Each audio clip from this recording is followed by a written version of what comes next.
Now, without further ado, let's move on to our next session. In the next session is our project speech session. So before I invite the very first speaker to deliver her speech assignment, may I invite her evaluator, Izam, to read the objectives of her speech. Who is her? Over to you, Izam. Who's the speaker? Dira. Dira. Yes. Evaluator is Izam. Yep, it's Yeah. me. Are you okay, or do you want me to? Can you mind reading it? I just got in. Do you mind reading it? Just read Dr. Savia. That's okay. Thank you, Dr. Savia. Yeah, that's okay. Thank you. All right. Cool. So our first speaker is Dira. Dira is a Takaful advisor under Great Eastern Takaful and also an Islamic estate planner under As-Salihin Trustee Berhad. She is also currently working as a sales executive for Biomedical Science Research Lab, supplies where she sources instruments and reagents to support the medical research field. Dira is passionate about many things, including financial management, personal growth, and arts. Her pathway is presentation mastery. Her speech type is speech to inspire tonight. Target audience, us all, KRBL members. The KPI is to inspire the audience to reflect the lessons learned from past years. The time, 5 to 7 minutes. So, without further ado, let us now put our hands together to welcome Dira with her speech entitled Things That I Learned from My Business in 2022. No, 3 things that I learned from my business in 2022. 3 things that I learned from my business in 2022. Dira!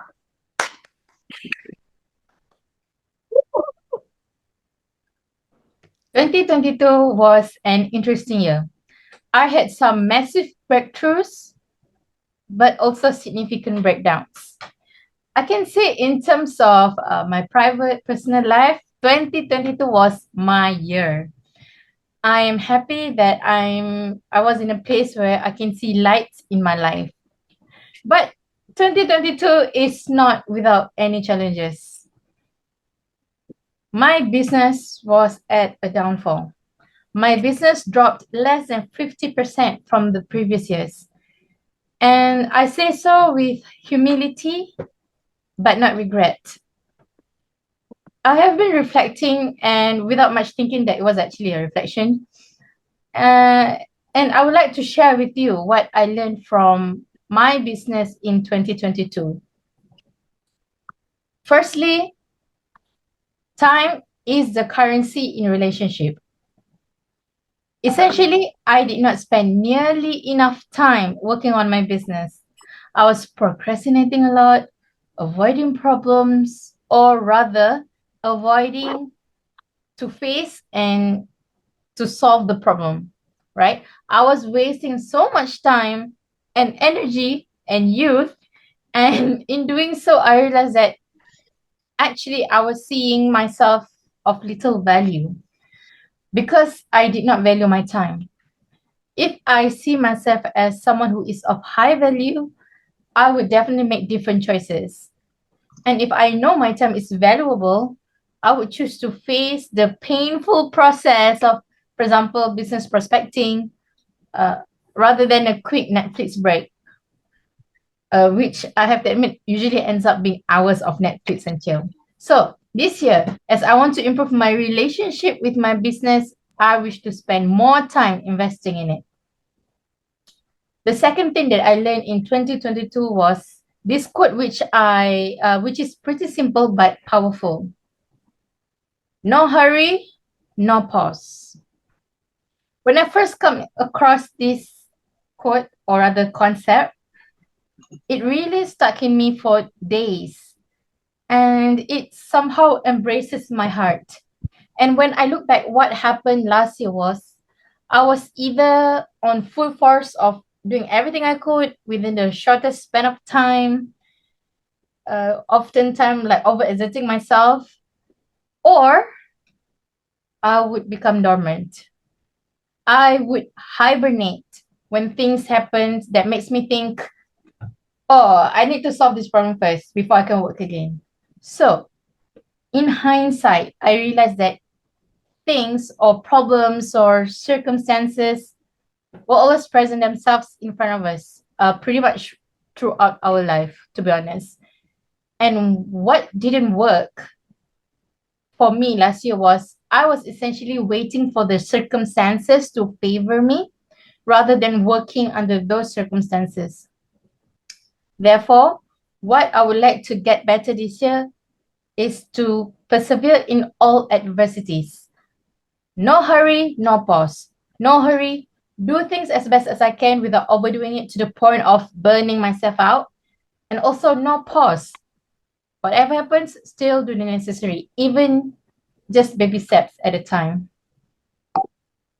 Last but not least, last year was the year that I was having severe survival mindset. And I can tell you, having survival mindset can only get you so far. Basically last year I was only doing the bare minimum and I was stuck in the survival mode such that I did not grow. I kept telling myself, never mind, it's okay, I'm still okay, I still maintain my contract, I still do work here and there. But the fact was, if I really truly being honest with myself, it really didn't feel right in my heart that I was doing just the bare minimum. So the survival instinct was satisfied with doing the bare minimum last year and of course yield the minimum result. Therefore, I hope that this year, 2023, I engage in growth mindset where I no longer settle for the lowest bar. To end this speech, I would like to quote a phrase from the book that I'm currently reading, The Road Less Traveled by M. Scott Peck. In my own words, life is difficult.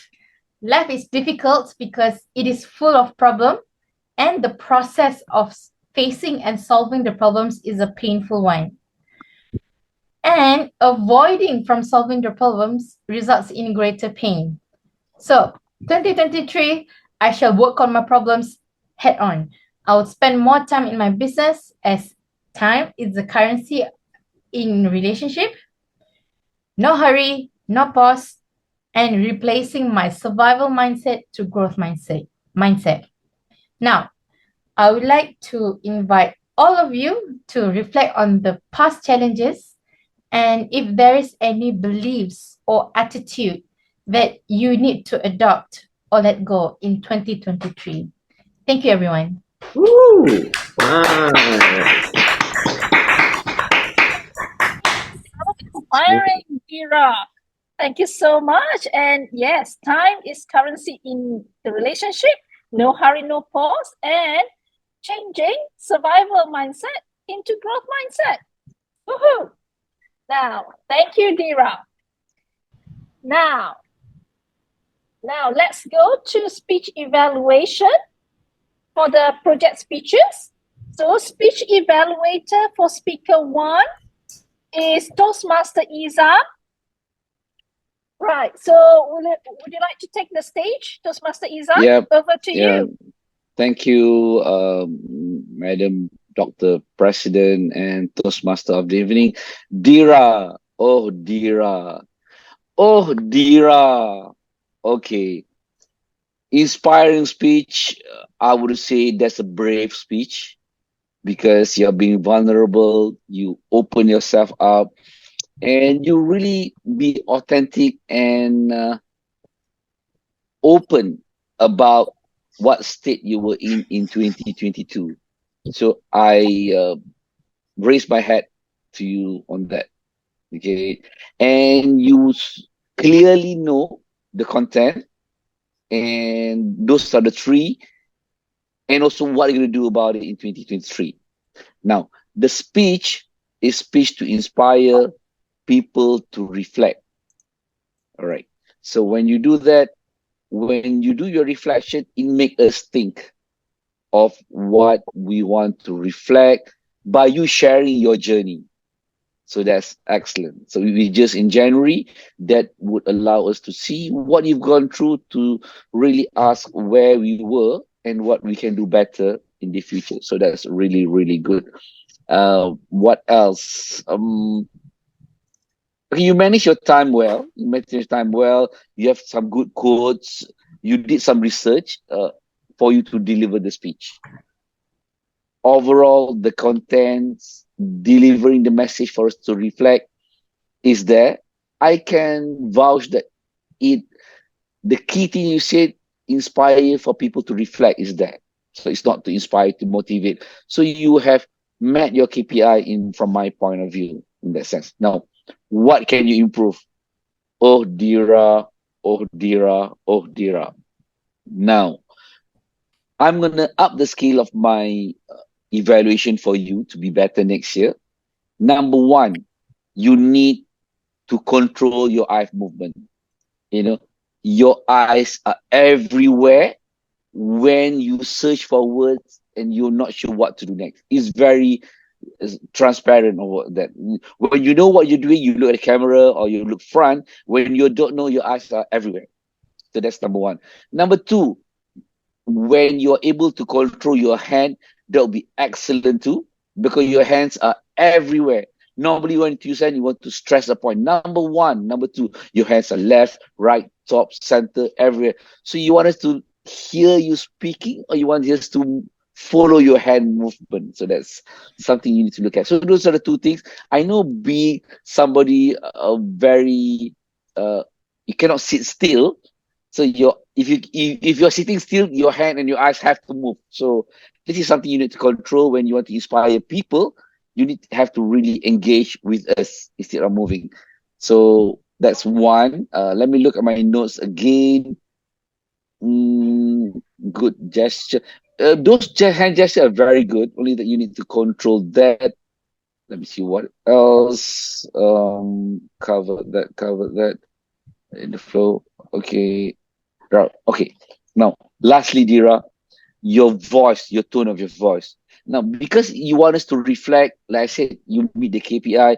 Now, if you really want to inspire people, the tonality, all right, you're quite flat, and your conversation is like you're talking to yourself. You know, you're using this Toastmaster as a facade. You're talking to, yep, this is me, this is what I've gone through, blah, blah, blah, and you're going through. So if you're really talking to an audience, there's some intensity. You really want to say, this is how I feel. This is what I went through. It's so easy for Dira to be in emotion. But when you were sharing just now, we cannot feel the emotion. You are having a conversation with yourself about what you did in the past and what you're going to change. So inspiration, when you listen, this is what I'm feeling now, what I've gone through, it's not working for me. I got that. Now, add more intensity that will inspire us to really reflect. And once you got it to move to 2023 with another intensity, this is what I'm going to do. I'm excited about where I'm going next. So with that, Dira, all the best for the future. I hand back over to the Toastmasters of the evening, Madam President. Thank you, Izam.